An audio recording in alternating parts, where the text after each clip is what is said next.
सेवा भी नाम जप करते हुए ही की जाती है। नाम का विस्मरण करते हुए सेवा नहीं, सेवा नाम जप करते हुए।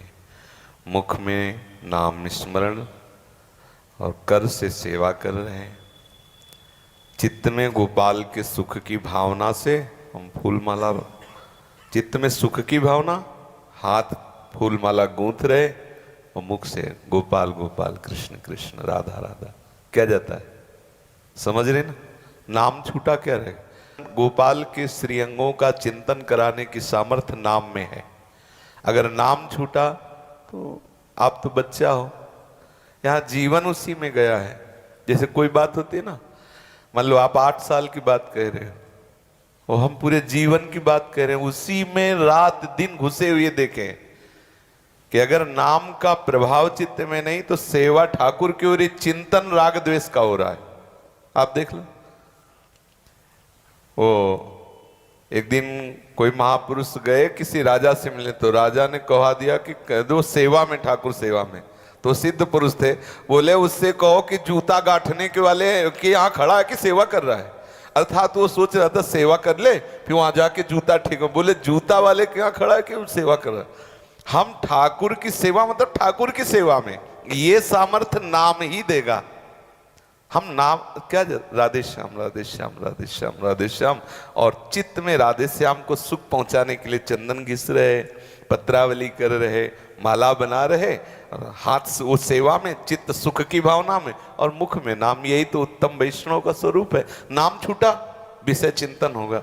देखो सच्चाई की बात बच्चा समझना, इसमें तर्क की बात नहीं।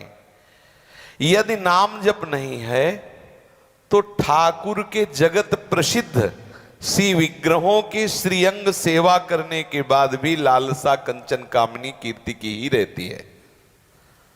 इसमें क्यों में की जरूरत नहीं है। जगत प्रसिद्ध श्री विग्रहों की सेवा करने पर भी हृदय में लालसा कंचन की कामनी की कीर्ति की ही रहती है। इसलिए नाम निरंतर रटन करे, इसमें कोई क्यों में की जरूरत नहीं है। ठाकुर सेवा क्या, जब युद्ध हो सकता है, हर कार्य नाम जप से हो सकता, ठाकुर सेवा तो उन्हीं की हो ही रही। नाम जप छोड़ने में किसी भी तरह मन को कोई रियायत ना बख्शी जाए कि अब हम ठाकुर सेवा में नाम छूट गया तो छूट गया। भाई जी तो कह रहे ठाकुर सामने प्रकट हो जाए तो भी नाम मत छोड़ना। पूज्य भाई जी से हनुमान प्रसाद पोद्दार जी महान संत है, वो कह रहे हैं कि ठाकुर सामने तो भी नाम मत छोड़ना। नाम प्रियता, नाम नाम हमारी गति सदा, नाम हमारा जीवन है, नाम हमारा प्राण है। तो गोपाल की वास्तविक सेवा में आपका प्रवेश हो जाएगा। अगर नाम चलेगा ना तो गोपाल की वास्तविक सेवा में गोपाल बात करने लगेंगे, गोपाल आपसे मांगने लगेंगे, आपके भाव की पूर्ति करने लगेंगे। नाम जापक पूज्य पंडित गया प्रसाद जी महाराज ऐसे बैठे हुए थे, नाम सुमिरन कर रहे थे, तो देखा कि एक ब्रज गोपी गोबर की छबरिया लिए हुई जा रही और उसका छोटा सा बालक ऐसे आंचल पकड़कर मामा कह के दौड़। बाबा तो विकल हो गए क्योंकि वहां दिखाई दिया यशोदा मैया और गोपाल। बाबा तो दृश्य है सामने प्राकृतिक और डूब गए चिदानंद भाव। ये देखो नाम का चमत्कार, सामने दृश्य प्राकृतिक और नाम ने पहुंचा दिया चिदानंद। यशोदा मैया और लाला गोपाल दिखाई दे रहा है। हमारी आंतरिक उन्नति नाम से ही होगी। जो भी हम सेवा करें, वैष्णव है सेवा तो करेंगे, तो नाम के बिना नहीं। सोहनी लग रही, धीरे धीरे नाम गुनगुना रहे, नाम जप कर रहे, पद गायन कर रहे, जो भी हमारे पात्र मार्जन कर रहे हैं, कोई पद गुनगुनाते हुए कर रहे, नाम जप करते। नाम के बिना मने राम को आप अपने शासन में नहीं ले सकते पक्का।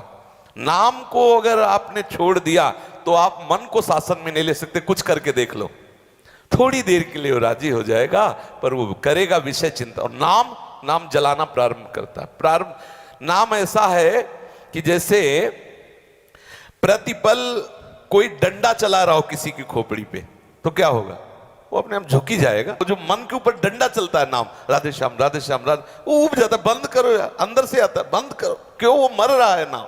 मन मार्या तन बस में कीना हुआ भरम शब्द। जिसने मन को मार लिया। मन ही मार तन्हार के वृंदावन में गाज। इसलिए सखी, सेवा तो हमारा प्राण है, हमारा जीवन है, हम सेवक हैं, हम वैष्णव हैं, तो हमारा तो जीवन धन है सेवा। लेकिन वास्तविक सेवा में प्रवेश नाम ही देगा। जब तक नाम जप नहीं तो क्रियाएं सेवा की होंगी, चिंतन विषय का होगा। और वास्तविक सेवा यह है कि भले क्रियाएं सेवा की न हो, लेकिन चिंतन होने लगे उनकी सेवा। अब बैठा है उपासक, वस्तु कुछ नहीं है और मानसिक सेवा में खो गया, घंटों प्रभु की सेवा में डूबा हुआ, एक भी वस्तु नहीं, बाहर से कोई चेष्टा नहीं। ये सामर्थ्य नाम देता है। समझ रहे ना महाराज जी? कई बार ऐसा होता है कि अगर सेवा में कुछ, भगवान की सेवा में कुछ गड़बड़ हो जाए तो बड़ा क्रोध आता है। क्या गड़बड़ हो जाए? जैसे भगवान के मुकुट पे अगर हमारे प्रभु जी ने किलंगी नहीं लगाई है या कुंडल थोड़े उल्टे पहना दिए, तो मुझे उस समय क्रोध आ जाता है। क्रोध होना और दुख होना अंतर है। हमें दुख होगा, हमारे प्रीतम की श्रृंगार सौंध संपूर्णतया ठीक से नहीं हो पाई, ये हमारे दुख का विषय बनेगा, लेकिन क्रोध नहीं होगा। क्रोध है दोष, और ये दुख है कि आज मेरा प्रीतम का जो पूर्णतया श्रृंगार होना चाहिए वो श्रृंगार ठीक नहीं हो पा रहा, क्योंकि सेवा की सौंध हमें हमारे अनुकूल नहीं। इस बात का उसे दुख है, क्रोध नहीं। क्योंकि जिस पर आप क्रोध करना चाहती हैं उसके हृदय मंदिर में भी गोपाल विराजमान है। हम अगर किसी से द्वेष करें, किसी से क्रोध करें, वो सेवा अधूरी मानी जाए। यही तो है, सेवा की वृत्ति को समझ ले।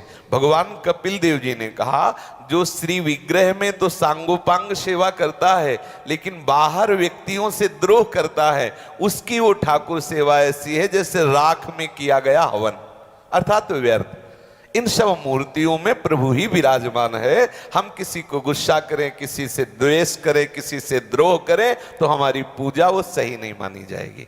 दुख होना उपासक का स्वरूप है।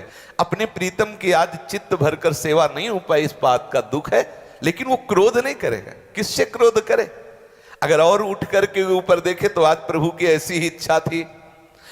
श्री हरिराम व्यास जी पाग बांध रहे ठाकुर जी की, उनके चरित्र में आता है, बहुत घंटों प्रयास किया, पाग नहीं बंधी, तो पाग रख दिया और कहा बांध ले, चले गए। जब लौट के आए तो बहुत सुंदर पाग बंदी थी, तो बोले जब आप बांध लेते हो सुंदर, तभी हमसे नहीं बंधवा रहे थे, बांध लिया करो पाग। तो आज प्रभु की ऐसी इच्छा थी, ऐसा मान करके वो राजी हो। दो वृत्तियां, या तो प्रभु की ऐसी इच्छा थी और या आज हमारे ठाकुर का हमारे मनोनुकूल श्रृंगार नहीं, इस बात का दुख होना, ना कि किसी से क्रोध करना। उपासक के हृदय में किसी भी तरह से ये दोष वृत्तियां ना आए, ऐसी सावधानी रखनी। काम क्रोधादि ये वृत्तियां नहीं। हाँ, जैसे कोई अपना निज जन, मानो शिष्य है, अब वो उपासना में प्रमाद कर रहा है, तो क्रोध का नाटक किया जाता है उसकी सावधानी के लिए, ना कि असली में क्रोध। अगर असली में क्रोध तो खुद हम सबसे बड़ी उपासना की वृत्ति को भंग कर रहे हैं, क्योंकि क्रोध एक दोष है जो भगवत स्मृति का नाश करने वाला है, जो मूढ़ता पैदा करके स्मृति का नाश कर देगा। ऐसा क्रोध का तो प्रवेश ही नहीं होना चाहिए। हाँ, थोड़ी देर के लिए ऐसा करने के लिए तो कोई बात नहीं है, जिसमें अपने निज जन है। हम क्रोध का नाटक और असली क्रोध में अंतर हो। हृदय नहीं जलेगा नाटक में। जब गुस्सा का नाटक किया जाता है तो हृदय नहीं जलता, उसमें हृदय शीतल रहता है कि रोल मिला इसलिए कर रहे, और असली क्रोध में हृदय जलने लगता है। फिर वो जहां जलन हुई तो फिर भक्ति हमारी क्षीण हो गई, फिर हमारा मार्ग अवरुद्ध हो गया। इसलिए क्रोध तो किसी भी तरह से उचित नहीं है। समझ पा रहे?